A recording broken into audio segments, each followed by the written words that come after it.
Hello and welcome to everyone. Today our guest is MMA fighter Mark Martin. Mark, thank you so much for accepting the interview, and I'd like to thank you. And what can you in general say about yourself, your achievements?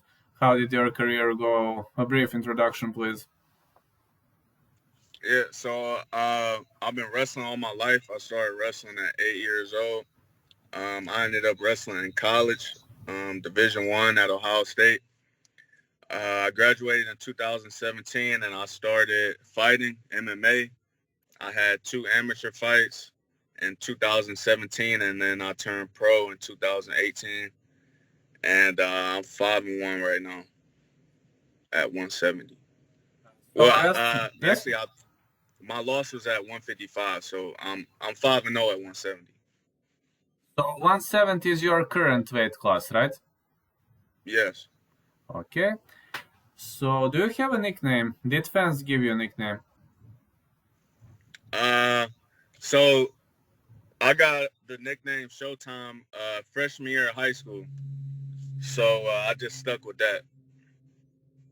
What It was given to me by a high school teammate. So are you comfortable now with the nickname, or What was that?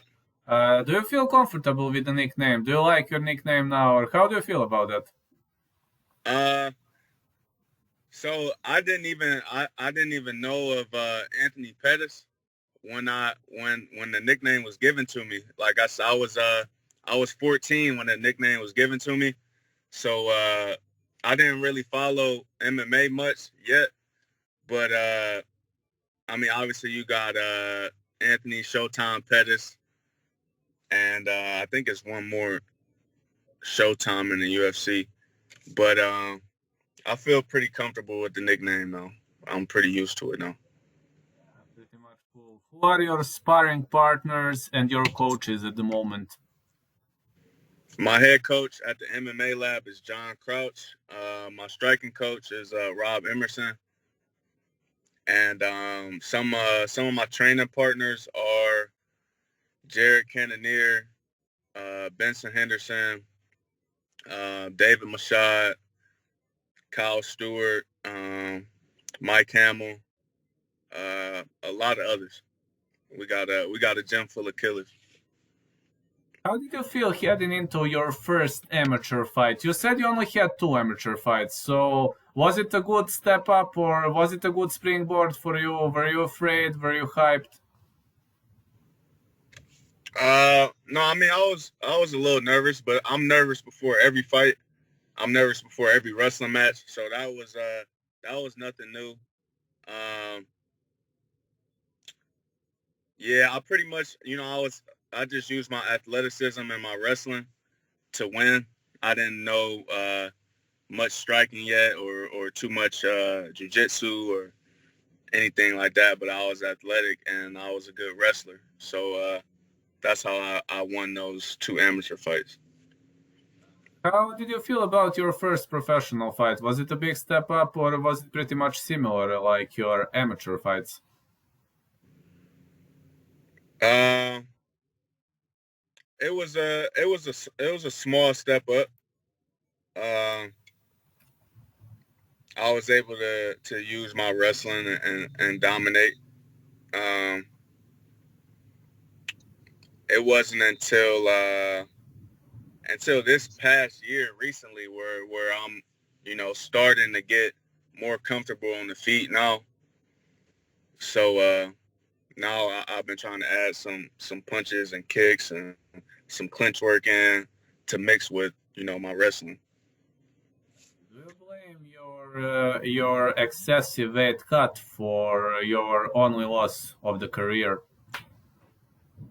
Um, yeah, I mean it was a close fight. I think could have went my way. It was a split decision, but yeah, that weight cut was brutal for me. I felt like I really only had a couple minutes of fight in me, in the tank. After the first couple minutes of the first round, I was kind of a shell of myself. So yeah, I think at 170, I'm a completely different fighter. I'm faster, stronger, more explosive at 170. So yeah, I'll be staying here. What is your normal weight during the normal training process? Uh, about 190. Um, but I eat pretty healthy, so I'm vegetarian and things like that.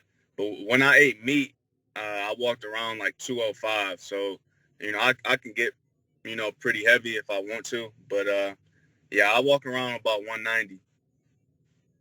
So 170 sounds like a good choice. 155 is very, very huge weight cut. Yeah, very Yeah, big huge. weight cut. What can you say about your victory over in your third fight? Was it Travis Hussey, however you read him? Uh, my most recent fight last week. No, third fight. After the loss, you fought Oh, Travis. okay, Yes. okay. My third fight. I think that was the first fight. I started using my hands more. I think I dropped him in the first round, and then I ended up submitting him. So yeah, that one went smooth. It was a quick fight. I took no damage. Outstanding. And your first real cardio machine fight happened against Trent McCown. Do you back that statement up? Yeah. He was the first real big record I had. I think it was 8-3, and I was only 2-1 at the time. I think he had like 7 or 8 finishes from a guillotine. So that was good experience for me to go up against somebody that had high level jiu-jitsu, and I pretty much dominated that fight as well from start to finish. I was able to get out of his guillotine a couple times and finish takedowns and land some ground and pound, and I got the decision.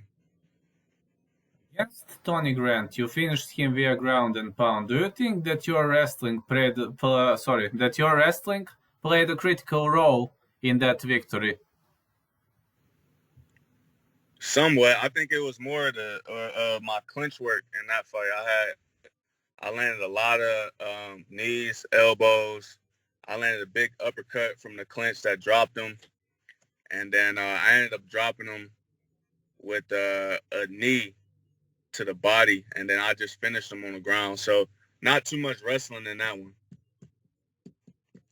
How would you feel?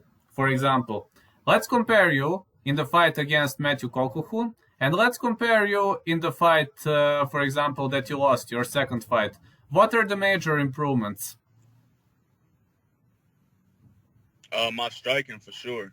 Um, that fight was 2 years ago. I'm only 3 years. I only been training MMA for 3 years.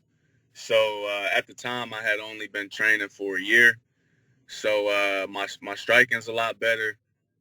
My grappling's a lot better. I'm passing, I'm passing guard, and I'm looking for different submissions, and I'm looking for the finish. I mean, and that loss, I was getting takedowns and I was, controlling, but he was able to keep me in this guard most of the fight. Now, I mean, like the past fight, this past Friday, I was able to pass guard, and I was close to getting that anaconda choke. I was close to getting a couple submissions. So just being a little more active on the ground and mixing in some punches before I use my wrestling. So I would say, those are the two biggest improvements, my striking and my grappling. What was the part of the game plan for Matthew Kokuhun? Did you have a special tactic, you and your team, or you just said, okay, we're going into war, so let's see which way is it going to go? Yeah, so I had no specific game plan. I knew he was long and he was kind of unorthodox.